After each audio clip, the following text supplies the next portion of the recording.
Hindi pa man tag-init, sizzling hot na ang cast ng Meant to Be sa taping nila sa isang beach resort sa Batangas. Makichika kay Katatibayan. Harutan sa beach, galawang breezy na mga boys at kilig moments with Billy.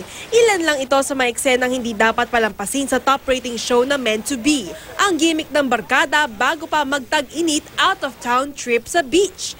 Enjoy ang cast at production sa taping na kinunan sa isang resort sa Laia, Batangas.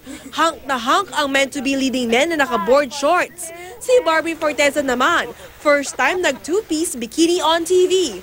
Nang malaman ni Barbie na kailangan niyang magbikini sa taping, agad daw siyang nag-diet kasabay ng pag-exercise.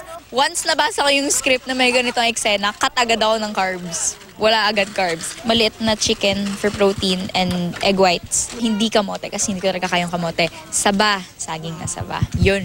Very supportive raw ang mga magulang ni Barbie, lalo na sa pagpapasexy ni Barbie sa episode na ito. Habang impressed naman ang boys sa determinasyon ni Barbie na mapaganda palalo ang show. Oh, I'm so proud of her. We support her in every way. We were giving her advice. We were helping her. Even on the set, we would not eat in front of her.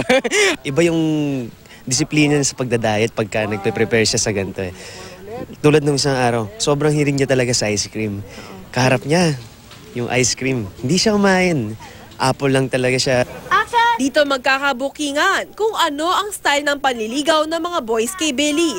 Pero sa totoong buhay, ano nga ba ang approved na ligaw style kay Barbie? Ganun ko kamahal yung family ko. So sana dun sa lalaking mamahalin ko, sana bigyan din nila ng value and importance yung family ko. And of course, gusto ko, gentleman sa akin. Katatibayan, updated sa Showbiz Happening.